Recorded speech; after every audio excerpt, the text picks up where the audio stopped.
Hi guys, Robert J. E. Simpson here once again. I'm sorry I'm posting this quite late today. It could even be tomorrow before I get it up. Um, it's Thursday, the 21st of May 2020. It's Mental Health Awareness Week, so every day this week I've been trying to post a little something on the theme of mental health. And last night I ended up doing a marathon session over on my Facebook live stream. I do those on Wednesday nights. I'm not meant to do them normally so quite so long, but I was doing that on Facebook and also on Twitch. So yeah, that was an experience. So you'll catch me on Wednesday evenings between those two platforms from now on, I hope. 10 p.m. UK time on Wednesday. Um, I wasn't really sure what to talk about today, to be honest, but I'm about 10 minutes away from having walked away from the television, and I've just seen the Sundog Pictures Horizon documentary, What's the Matter with Tony Slattery, which aired on BBC Two, and you'll now be able to get on the catch-up iPlayer for the next month, so up until sort of mid-June, if you missed it. I even know what to say. I find it deeply moving, very powerful, and yeah, I'm actually quite moved by it. If you've seen the documentary, you've been following me on social media, you're well aware that I've been doing a bit of work with Tony over the last year. Very, very fortunate to have got to know him a bit and his partner Mark through my friend Robert Ross, who has been touring with Tony for the last couple of years. He's been doing sterling work up at the Edinburgh Fringe for 2018, 2019. And he has been sort of helping to bring out Tony's conversational side. If you watch the documentary, you'll see that there's a little bit of me in there, and there's a little bit of Rob. Not enough Rob, if you ask me. I did a show with Tony last year. We did an in-conversation piece, and we focused entirely, more or less entirely, on Tony's mental health. And we did that for Cinepunked, part of a two-night thing. The other night we did a show that Rob and I and Tony have been working on about comedians and mental health. And the BBC, the Sundog, were filming us for several days in Belfast, and I've been privy to some of what's been going on with the documentary. The revelations that come in it were, I knew what had been said, and that area, I was well aware of it. But even though I've been aware of it, even though I know Tony, and I still feel deeply affected by his forthrightness, his honesty, and his humanity. Both him and Mark, it's a very, very touching depiction, both of the couple and sort of the struggle of living, I guess, with somebody who's living with these conditions and illnesses and processing trauma. Um, as, as Tony says repeatedly, and he says this whenever we do stuff with him, there's always this concern about it being indulgent, and I feel that doing this video is slightly indulgent too. But I guess I also, one of the things I've wanted to do with these vlogs was to be honest, and for me, I don't know, I guess it's something, knowing somebody and them revealing the trauma and understanding where they're coming from and trying to understand and wanting to help them is really, really difficult. The documentary, if you haven't seen it, is not an easy watch, but it's really, really important, and I hope it helps other people too. I've been humbled to be able to work with him, and it takes a big strain to do these mental health programs. And him and Rob, who I have to thank for facilitating it in the first place. It was through Rob I got to know Tony, and it was with Rob's support and guidance that Tony agreed to do the Belfast shows. And could see the importance of doing these sort of mental health events and having these conversations. But I am affected, and I guess maybe this is where this comes into mental health, is that, oh, there's this side of it too where we bottle everything up. I think I've talked about this already. I've talked about this idea about talking and talking therapies. But there is a danger sometimes, and there's a fear that by letting out this stuff, by being honest, by laying ourselves out so bare, that we'll be perceived in a certain way, that we ourselves will become even more vulnerable, that we risk being too fragile and being damaged and being used and manipulated. And I think all those things have happened.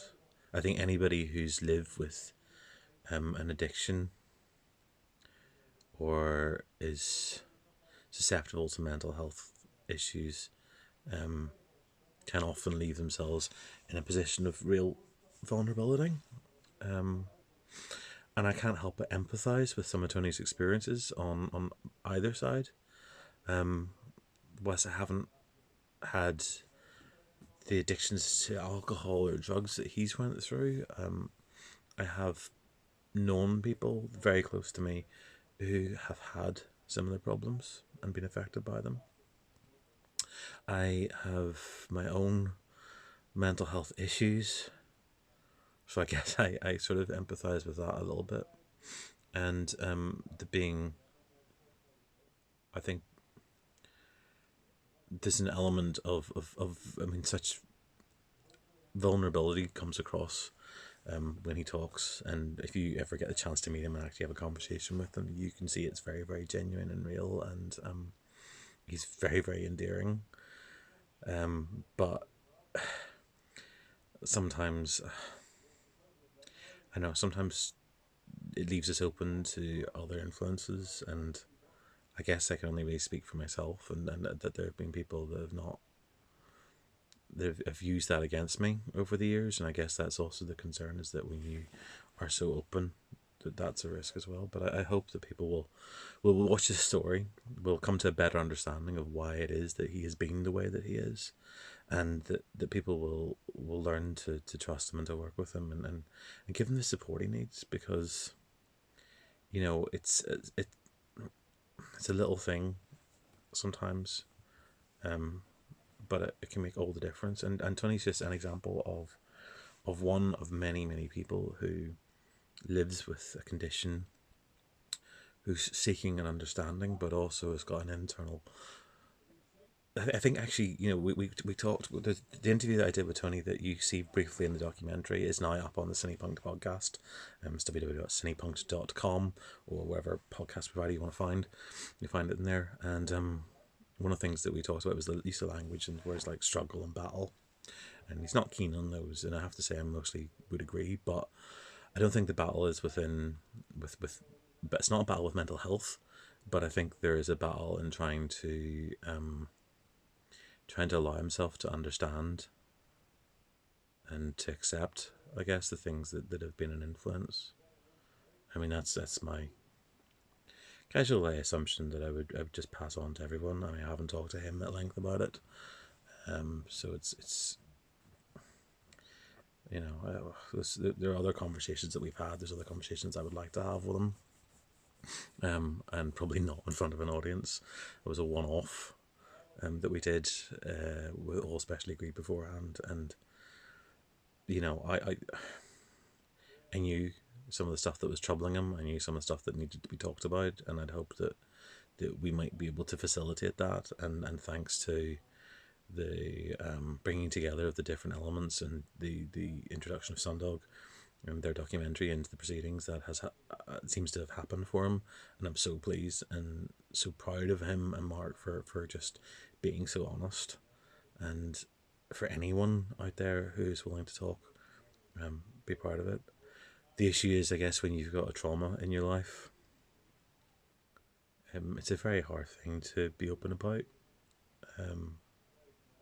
There is shame and stigma, and we are not taught to be open about things like that. There are elements of people not believing you when you talk about the things that sometimes happen to you. And there are people who will try and contradict that.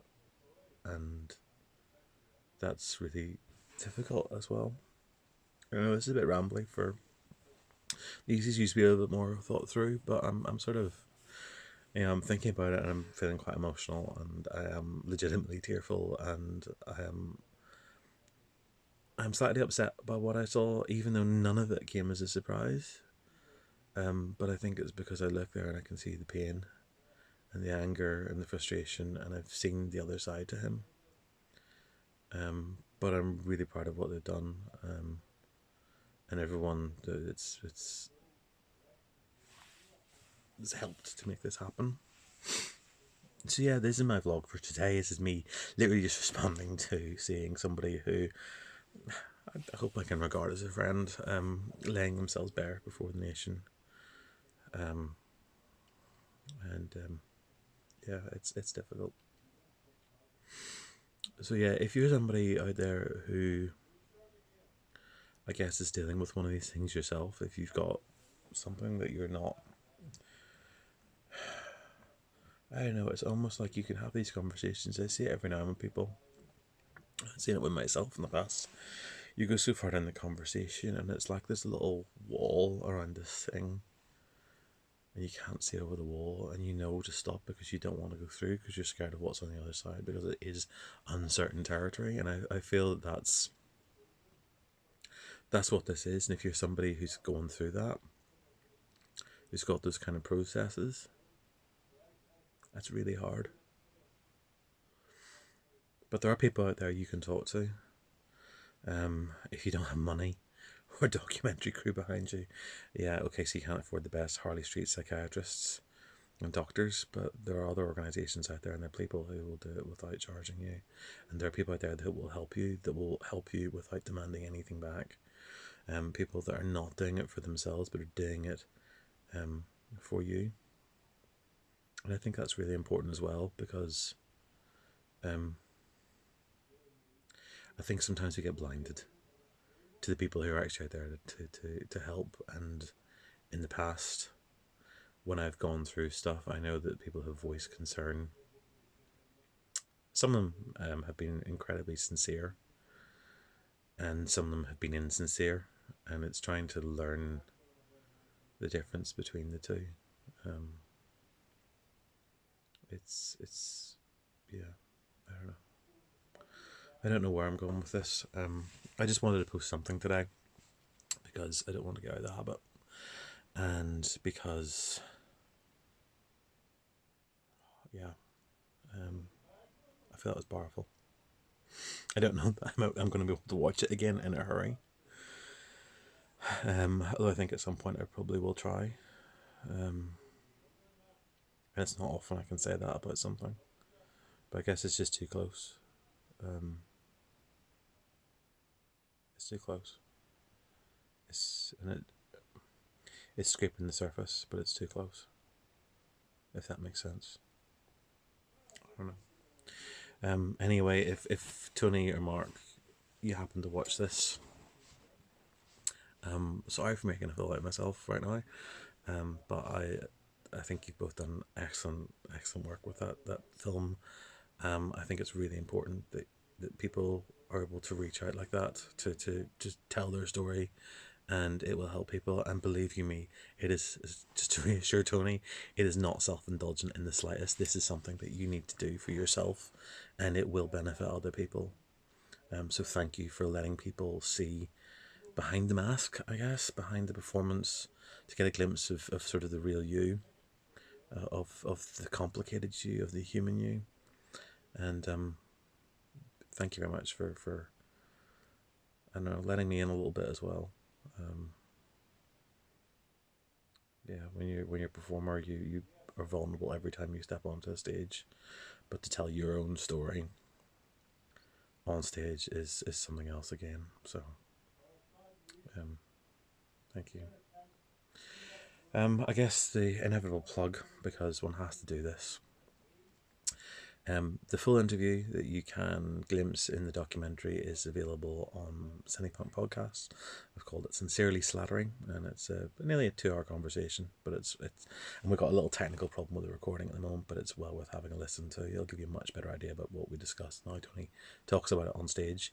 Our Comedy of Madness event that we also work on is a sort of it's a changeable thing. It works for different ways, different times. But with a version of that will go up in the podcast next week, and that's me, Tony, and Robert Ross. And again, I hope we'll get something out of that as well. And hopefully, when the theatres open again, when the venues open, when we're able to, we'll all be able to work together again, and hopefully do some other stuff, and maybe do some stuff that isn't always mental health focused or not so obviously mental health focused. Because I think we all need that after the last few months. Anyway, this is a 15-minute rant. Not even 15-minute rant. It's a 15-minute bleh of thoughts. I'm going to go and cogitate some more, or try and I don't know, put myself into a better frame of mind now. And this is something else that's really, really important. I guess this I can hit on. When you deal with this stuff, when you're so frank, when you're so honest, when you're laying yourself down, when you're revisiting trauma, whenever you're having these unpleasant mental health experiences or mental health issues, or you're talking about these difficult subjects, it's really important that you put a safe zone around yourself and that you give yourself a safe place to come back to. It was something that we made sure was in place when we did the show in shows plural in Belfast. We made sure that everything was very safe and secure, that we had support there for all of us. And we still check in. We've all checked in today, actually, which is good. But don't dwell on it if you can help it. Have a piece of music or a film or something that you can kind of go to sort of take yourself out of it, or a good book, or go for a walk, something. And that's what I'm going to have to do now, because I just feel like I'm revisiting some stuff in my own head that I don't want to go to necessarily, because tonight's not the night for that, but it has prompted up associations and links. I think that's why I'm emotional, and I knew this was a risk. So I've got to put myself in a little safe zone now, and tomorrow and over the weekend I'm going to check in with certain friends and people, and also the guys from the film, because I think it's important, and we are friends, and me, Rob, and Tony, and Mark, and everyone. I think it's just we need to do this. And lovely folks at Sundog, I don't know how they've done that, but yeah. So this is my overly frank discussion about what I've responded to in terms of a bit of work that I've seen. I suppose you should listen to the blog, but now I do it in the blog. Right, darlings, until tomorrow. I'll post something else then. Maybe something a little bit more focused. Anyway, thanks for watching. Do keep talking. Do keep safe, and find your safe space. All right.